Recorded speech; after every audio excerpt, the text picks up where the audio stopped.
자, 오늘의 시사평론, 대한민국의 시사 레이더 리엘 파트너스의 이승기 변호사 연결돼 있죠. 자, 이승기 변호사님 안녕하세요. 예, 안녕하세요. 예. 자, 오늘 첫 번째 이슈 뭡니까? 예, 첫 번째 이슈는 반값 복비 시행 첫날 중개업체 법적 대응 예고입니다. 자, 부동산 중개 수수료를 최대 절반까지 낮추는 개정 규칙이 어제인 19일부터 이제 시행이 됐는데 일단 어떻게 변경이 됐는지 간단하게 좀 설명 부탁드립니다. 예, 새 시행 규칙은 6억 원 이상 매매와 3억 원 이상 임대차 계약의 최고 유율을 인하한 것이 핵심입니다. 네. 먼저 매매는 9억 원 이상, 또 임대는 6억 원 이상 구간 유율을 이제 세분화했는데요. 매매의 경우에는 6억 원에서 9억 원 사이의 구간 유율을 기존 0.5%에서 0.4%로 0.1%포인트 낮췄고요. 예. 또 9억 원에서 12억 원은 0.5%, 12억 원에서 15억 원 사이는 0.6%, 15억 원 이상은 0.7%의 유율이 적용됩니다. 그리고 임대차의 경우에는 3억 원에서 6억 원 사이는 수수료율이 0.4%에서 0.3%로 인하됐고요. 6억 원에서 12억 원 사이는 0.4%, 12억 원에서 15억 원은 0.5%, 또 15억 원 이상은 0.6%의 유율이 적용됩니다.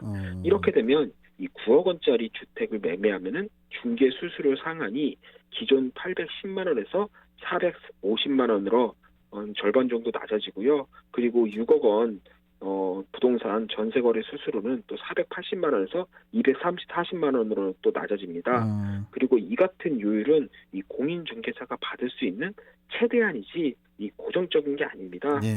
실제 계약 과정에서는 이 고객과 이 중개사가 서로 협의해서 이 요율 안에서 구체적으로 이제는 결정하면 되는 겁니다. 그런데 이제 반값 복비라고는 하지만은 현장에서 일하는 그 공인중개사분들 입장에서는 당장 그 수입이 반으로 줄어드는 거잖아요. 이게 또 이제 반발이 상당할 것 같기도 한데 현장 분위기는 좀 어떻습니까? 예, 우선 이 소비자들, 그러니까 고객들은 이 반값 복비에 맞춰 적극적으로 협의에 나서고 있습니다. 그리고 매도인과 매수인들이 새로 개정된 이번 수수료안이 시행될 때까지 이 부동산 거래를 미루는 그런 현상도 계속 있었거든요. 일반 국민들 입장에서는 이 수백만 원 하는 중개 수수료 부담이 대폭 줄어드는 거니까 뭐 충분히 그럴 수 있는 거고요. 또 여기에 기존에도 이제 반값 복비를 내세우면서 이제 공격적인 영업을 하던 일부 온라인 중개 플랫폼 업체나 이 공인중개사들이 이번 개편에 따라서 오히려 반의 반값을 받겠다라는 입장을 내놓기도 했거든요. 그래요? 그래서 이 소비자들의 부담은 더욱 줄어들 걸로 보입니다.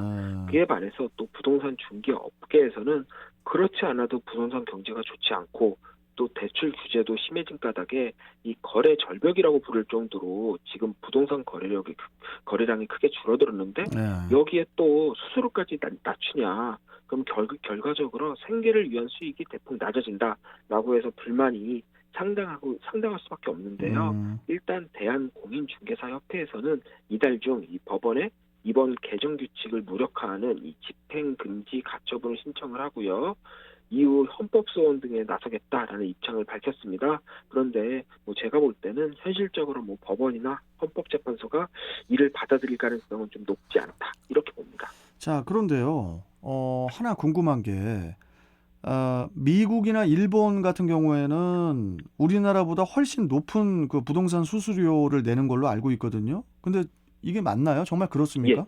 예, 맞습니다. 미국의 경우에는 이 주택 거래 과정에서 그 에이전트, 그러니까 중개인이죠. 에이전트가 가져가는 수수료가 통상 거래 대금의 한 5에서 6% 정도로 책정이 됩니다. 미국은 일반 부동산 거래 시 판매자가 판매 측 중개인에게 2.5%, 구매 측 중개인에게 2.5%를 각각 내야 되는데요. 즉, 이 부동산을 사는 사람은 수수료를 내지 않습니다. 오직 파는 사람만 거래 가격의 5에서 6%에 해당하는 수수료를 지불하는 거죠.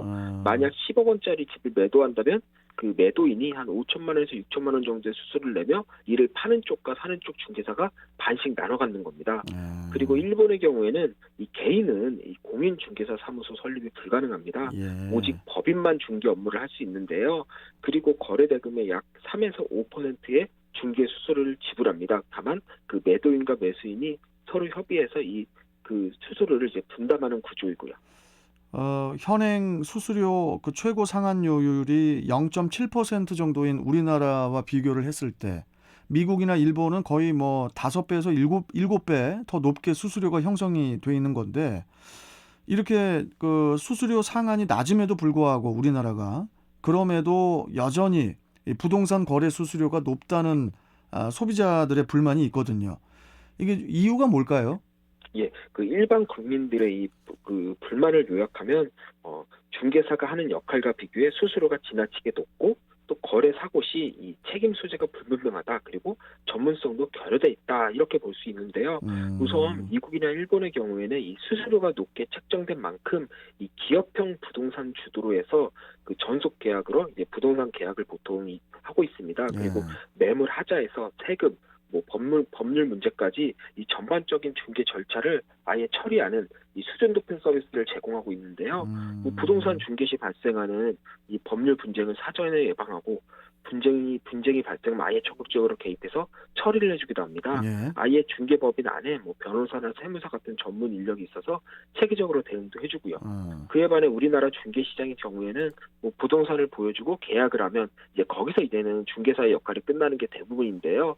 뭐 나중에 뭐 구매한 부동산에 하자가 발생하거나 또는 매도인 매수인 간 분쟁이 발생해도 이에 대해서는 이제 고객들이 알아서 자기 스스로 해결하는 게 대부분입니다. 예. 그렇다 보니까 뭐 집만 보여주고 수백만 원의 수수료를 받는 건 한 달 내내 일해도 200~300만 원 받는 일반 근로자에 비해 너무 과한 거 아니냐라는 비판이 나오는 거고 그렇다 보니 아직도 수수료가 좀 높은 거 아니냐라는 불만의 목소리가 이어지는 겁니다.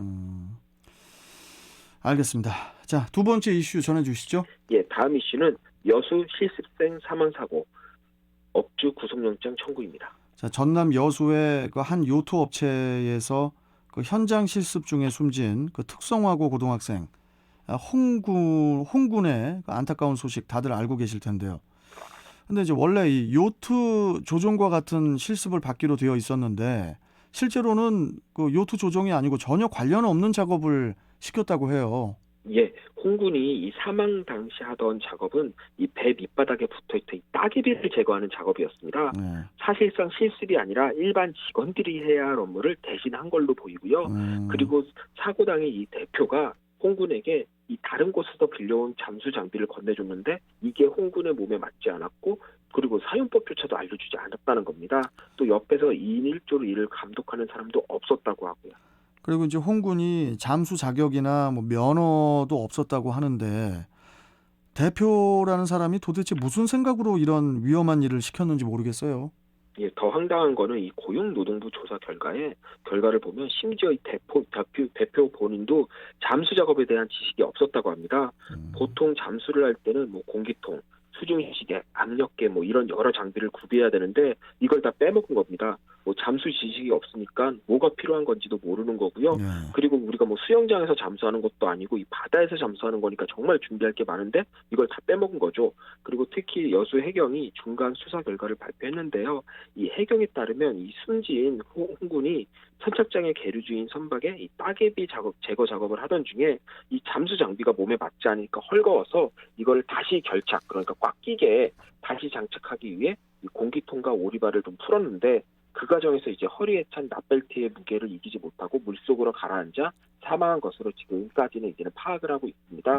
결국 이는 그 요트 업체 대표가 이 잠수사 자격증이 없는 홍군에게 위험한 작업을 시키면서 아예 안전관리자조차 배치하지 않은 전형적인 인재로 보입니다. 특성화고 학생들의 현장 실습에 대한 그 강력한 지도 감독이 필요할 것 같고요. 그리고 이제 홍군을 죽음으로 내몬 그 요트 업체 대표에 대해서도 이제 구속영장이 청구됐다고 하는데 이 내용도 좀 마지막으로 전해주시죠. 예, 업무상 과실치사 혐의로 구속영장이 신청됐는데요. 뭐 사안의 중대성이나 또 피해 학생의 그 유족들이 강력히 처벌을 원하고 있는 점을 고려하면 영장 발부가 유력해 보입니다. 네. 하지만 더 중요한 건 지금 말씀하신 대로 이번 일이 두 번 다시 반복되지 않도록 현장 실습을 좀 철저히 관리 감독하는 후속 대책 지금이라도 내놓는 게 더 중요하지 않을까. 어쩌면 있는 요트업체 대표의 잘못도 있겠지만은 이를 관리 감독하는 행정 당국도 좀 잘못하지 않았나 이렇게 생각을 합니다. 알겠습니다. 자, 오늘 말씀 여기까지 듣겠습니다. 고맙습니다. 예, 감사합니다. 네. 자, 시사평론가 리엘파트너스의 이승기 변호사와 함께 했고요.